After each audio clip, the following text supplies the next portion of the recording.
Yo, what's good? Got a daily recap. Today was a bank holiday, so I didn't really look to trade just because of the bank holiday. Wait, what? Today was Monday. We had, yeah, bank holiday. I don't know how he said that. Euro bank holiday and GBP bank holiday, and those are the two major pairs that I trade, so I wasn't really looking for any setups, like not looking to trade because I trade GBP on these two pairs and then Euro on the other one. So, yeah. So let's start with GBP, JPY. This one actually looked like it played out pretty good, but yeah, let me get into it. So 4 hour was bearish coming into market open. We had closed below this low right here, close below. We had this massive fair value gap on the 4 hour, which got respected beautifully. But yeah, okay, so London highs were up here, London lows, Asian lows, and Asian highs are up here. So ideally, London highs would have gotten taken out, and they got touched. Not wait, pause. But they got like wait, that wasn't even. They just got like interacted with. Fair value gap entry right there. Could have entered short off of this fair value gap inverse. Something like this probably stops above the high, and then TP1 probably could have been right about maybe this low. Actually, that's not really good risk reward. Maybe something like this low. Maybe let's go on the 30 minutes. Yeah, probably this low. And then TP2 probably could have been like the not the absolute low, but like the low of London, and then next one the absolute low of London, and then maybe even target this absolute low, the absolute Asian low. That wouldn't have gone hit, so probably maybe you could have had one here, but I probably wouldn't have done that, just being honest. But yeah, so this would have been pretty good, except if I had take profit one here, would have gone stopped out at break even, and then price would have went all the way down and hit TP, last TP, maybe even, unless I found like a low here or something, but I probably wouldn't have done that. But yeah, so maybe could have just not had TP1 here and just trust in coming down to London low, and this would have been a better play.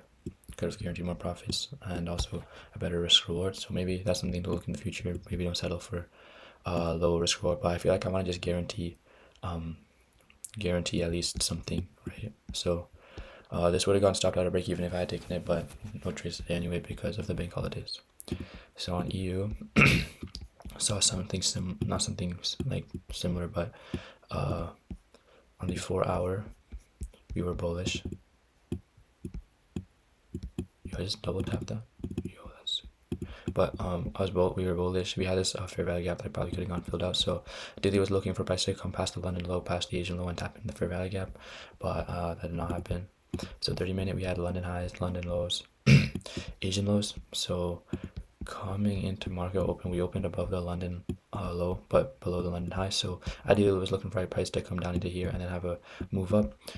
Price did come into here. We inversed the gap. We had another fair value gap here that got disrespected. Maybe could have even entered off of that. But the thing about this setup here is that, like, is this really an interaction based off of like liquidity? Like, I feel like it's a decent poke into it, but I feel like this is not valid.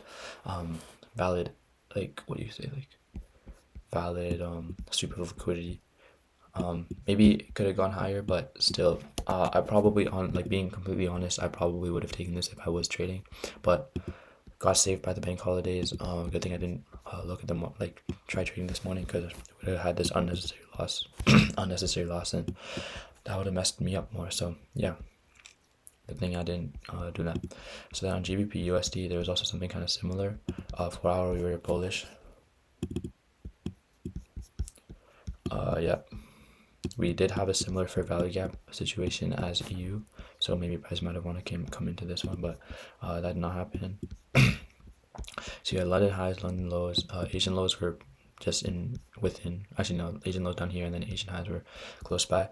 So on the 5-minute here, we came into the London low. See, this is like a proper, I feel like proper interaction, not just a little wick. This would have been like equivalent to the Euro USD one, but yeah. So we did come down into it, and then we broke structure to the upside with this candle here. And we also inversed this gap, so that would have been pretty nice just off of that. But again, stop loss would have been below here, and then TP1 probably would have been here at least. So that would have been a loss as well.